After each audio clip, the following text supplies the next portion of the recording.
Assalamualaikum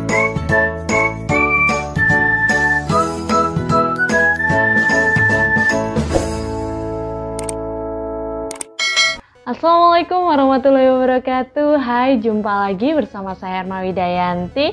Dan teman-teman masih nungguin banget ya, saya akan bahas lagi soal OSNK atau KSNK Komputer Informatika 2022 di part 3. Oke teman-teman, kalau kemarin di part 1 saya sudah bahas nomor 1 sampai 5, kemudian part 2 nomor 6 sampai dengan 10. Hari ini di part 3 saya akan bahas nomor 11 hingga 15. Tapi sebelumnya jangan lupa di like, komen, dan share ke teman-teman kamu jika video ini dirasa bermanfaat. Jangan lupa subscribe juga kalau nanti ada video terbaru dari aku, kalian bisa langsung tahu. Oke, kita lanjut ke soal ke-11. Soal nomor 11. Jika diketahui bahwa ada bilangan di sini A plus 3 plus 5, kemudian plus A plus 1 plus 3 plus 5 plus B sama dengan 1 plus 3 plus 5 plus 51. Berapakah nilai A plus B? A 34, B 66, C 57, dan D 43, serta E 45.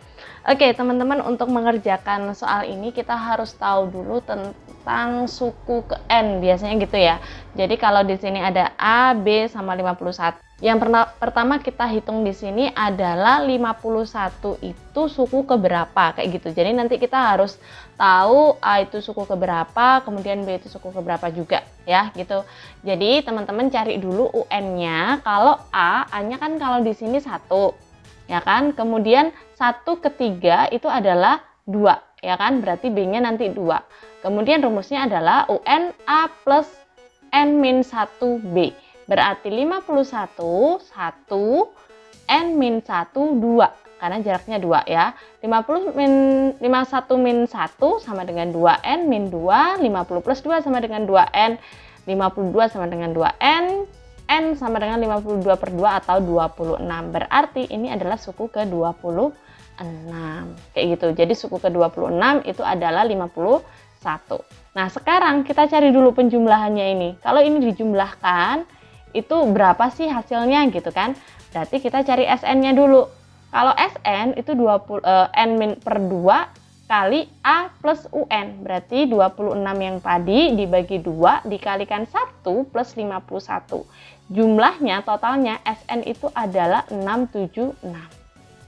Oke, nah kalau misalnya nanti berarti total penjumlahan di sini harusnya 676 gitu ya. Kalau ini ditambah, ditambahkan, kemudian hasilnya adalah ini. Oke, selanjutnya gini teman-teman. Kalau 676 itu bisa kita lihat bahwa itu adalah 26 kuadrat. Benar kan ya? Di akar aja hasilnya adalah 26 kuadrat. Berarti polanya SN itu adalah N kuadrat. Berarti di sini adalah N kuadrat. Nah, kalau gitu 51 suku ke-26 A dan B itu suku ke berapa sih? Ini suku ke berapa? Ini suku ke berapa? Kalau ini suku ke-26 ya, ini suku ke-26. Terus jumlahnya adalah polanya N kuadrat, SN ini adalah N kuadrat, berarti sebenarnya kita bisa tarik seperti ini teman-teman. A kuadrat plus B kuadrat sama dengan N kuadrat, karena ini penjumlahan, pola aja. Nah, kalau seperti ini kan sukunya ya, ini kurang pangkat, ini kurang pangkat 2 gitu ya. Harusnya kita bisa cari teman-teman pakai rumusnya Pitagoras, di mana kita bisa masukkan ini nih, ya. Oke, kita cari pola yang 26 nih. 26 kita lingkari dulu, berarti A-nya adalah 24, B-nya 10 gitu. Kita coba aja ya. Kita coba, ini N kuadrat gitu ya, berarti A min B kuadrat plus 2AB sama dengan A plus B. A kuadrat plus B kuadrat. Kita masukkan dulu angkanya. Ini ditambahkan sama dengan 767. Berarti polanya udah benar ya. Udah ketemu kan? Berarti jumlahnya udah sama. Oke, kalau jumlahnya udah sama, kita tinggal masukin aja. Berarti kita bisa cari tadi teman-teman bahwa 51 itu adalah suku ke-26. Sedangkan A di sini adalah suku ke-24 dan B adalah suku ke-10. Oke, sekarang kita harus cari nilai A-nya ya, karena udah tahu A suku ke-24, UN kan. UN-nya kalau ini tadi kita tahu 51-nya di sini, tapi kalau ini kita tahu N-nya. Berarti caranya seperti ini teman-teman, sama dengan A plus N-1B. U24-nya adalah 1 plus 24 min 1, 2. Berarti suku ke-24 itu sama dengan 1 tambah 23 kali 2. 23 kali 2, 46 ditambah 1 sama dengan 47. Berarti nilai A adalah 47. Nah, B-nya gimana? B-nya gini teman-teman, sama aja karena B itu adalah suku ke-10, caranya sama, kita masukin aja. Jadi suku ke-10 itu sama dengan 1 plus 9 kali 2, 9 kali 2, 18, 18 tambah 1, 19. Alhasil kita bisa lihat di sini, karena yang ditanyakan adalah berapakah nilai A plus B, A-nya 47, B-nya 19, sama dengan 66. Gitu teman-teman, jadi jawaban yang paling tepat adalah B. Oke, kita lanjut ke soal berikutnya. Perhatikan papan berikut. Kuak dan Kuek sedang bermain di atas papan. Permainan dilakukan secara bergiliran mulai dari Kuak dalam satu giliran. Seekor bebek dapat bergerak ke kiri satu langkah, bergerak ke kanan satu atau dua langkah. Tentu saja seekor bebek tidak boleh menempati posisi bebek lain maupun melompatinya. Seekor bebek dikatakan kalah ketika tidak dapat bergerak pada saat gilirannya. Jika kedua bebek bermain secara optimal, siapakah yang akan menang? Oke, sebenarnya kalau ini kita harus coba banyak ya teman-teman. Dia papannya kita buat dulu, kemudian posisi Kuak dan Kuek. Nah, kalau teman-teman mau coba beberapa kali percobaan pun, ini salah satunya aja ya. Jadi Kuak itu bisa 1, bisa 2 maju ke depan, dan Kuak adalah giliran yang pertama. Ya, misalnya kita ambil 2 gitu aja. Tapi Kuek itu kalau dia mau ke kanan dia cuma 1 juga, nggak bisa 2 kan, habis. Kalau dia mau ke kiri berarti dia 1. Oke, ke sini ya. Nah, kemudian kalau gitu si Kuak ini juga bisa lagi jalan 2 ke sini sebenarnya. Kemudian Kueknya 1, tapi nanti Kuak akan bergeser lagi, ngikutin terus gitu ya. Ngikutin terus itu bisa, tapi nantinya itu juga ada peluang buat Kuak lagi gitu. Jadi kalau di sini seperti ini, misalnya Kuak maju 1, Kueknya juga majunya karena ke kiri dia harus 1, yang terakhir adalah Kuak gitu. Dan Kueknya harus mundur gitu teman-teman. Jadi dia akan dikejar terus nih. Nah, kalau teman-teman bisa cari kesempatan yang lain, kalau dicoba-coba pun saya rasa paling optimal, yang paling menang adalah Kuak, karena dia dapat giliran pertama dan juga dia bisa bergeraknya. Kalau startnya dia dari sini, dia ke kanan itu 1 atau 2 langkah. Jadi mau 1 kali dia dia nggak bisa 2 kali kan, tetap 1 kali. Dia mau 2 kali, dia akan tetap menang gitu teman-teman. Jadi tetap kalau untuk soal ini jawaban yang paling tepat ini adalah yang Kuak yang bakalan menang kayak gitu. Tapi kalau teman-teman mau coba lagi, kemudian ada jawaban lain, silahkan aja ya teman-teman, bisa komen aja di kolom komentarnya. Tapi untuk beberapa kali percobaan saya rasa masih Kuak. Tapi kalau teman-teman punya percobaan lain, bolehlah dilanjut. Oke, gitu aja ya. Kita lanjut ke soal nomor 13. Perhatikan bentuk berikut. Apabila dibuat 5 garis lurus, berapa maksimal potongan yang terbentuk? A6, B19, C20, D26, E32. Nah, ini sama halnya teman-teman, kita harus mencoba berbagai cara untuk membuat garis lurus ya.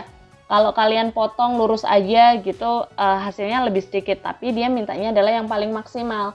Jadi setelah dicoba-coba, sebenarnya ini hasil paling maksimalnya. Kita potong di sini. Nah, kalau seperti ini, bawahnya kan masih ada. Kita potong di sini lagi, biar lebih banyak lagi potongannya. Kemudian di sini dan di sini. Sekarang kita hitung teman-teman.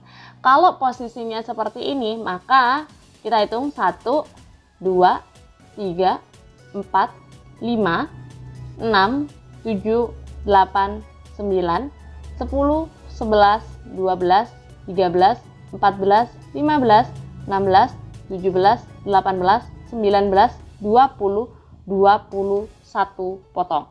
Oke, ini adalah maksimal yang sebenarnya kita bisa lakukan ya, 21 potongan. Tetapi teman-teman, di sini nggak ada jawabannya kalau 21 gitu kan.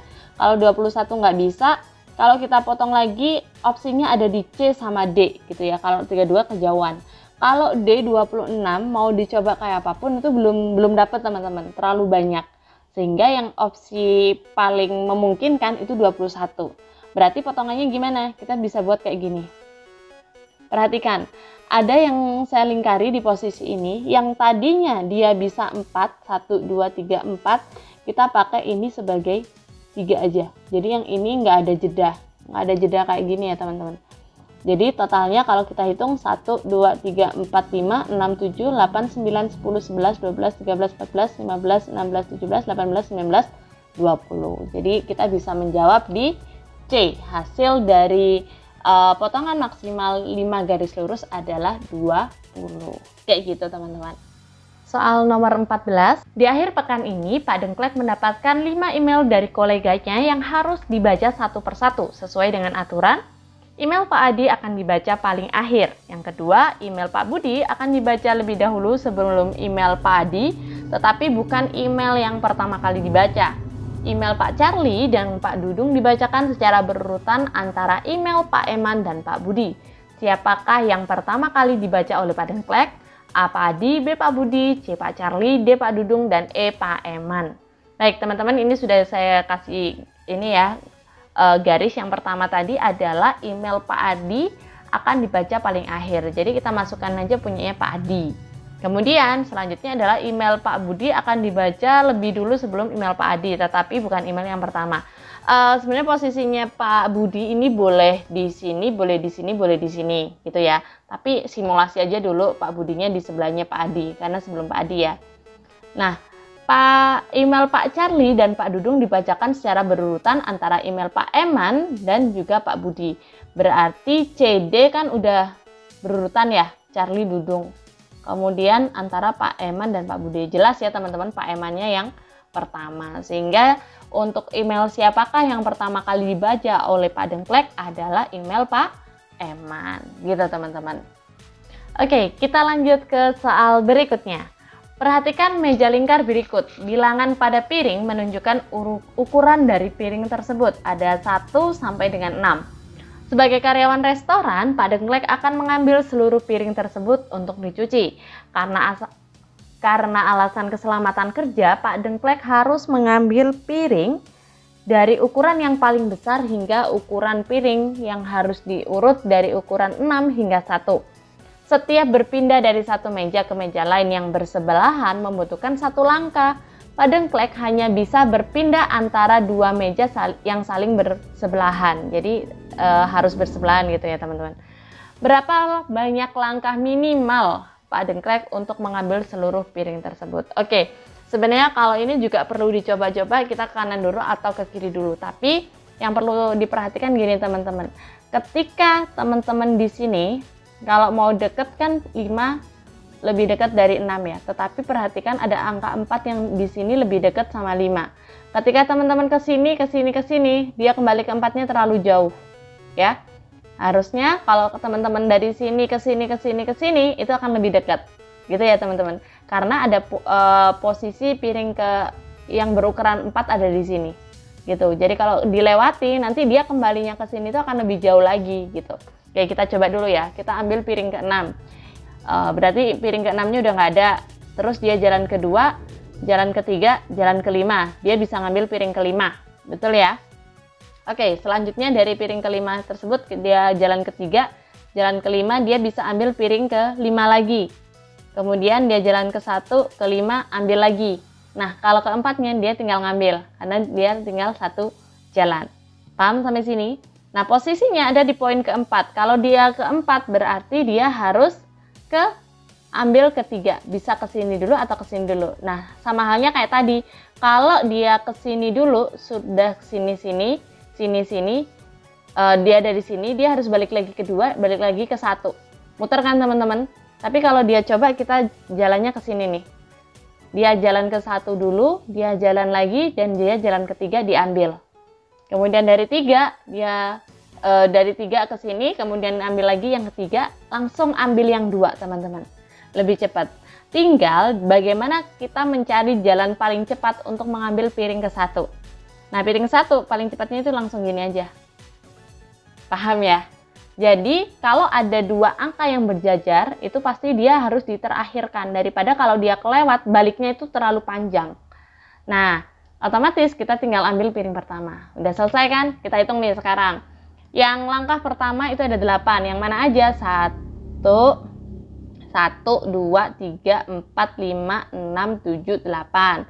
Langkah kedua yang merah tadi ada 7. Dari mana? Dari 1, 2, 3, 4, 5, 6, 7. Langkah ketiga itu ada 4. 1, 2, 3, 4. Kalau di total itu hasilnya 19.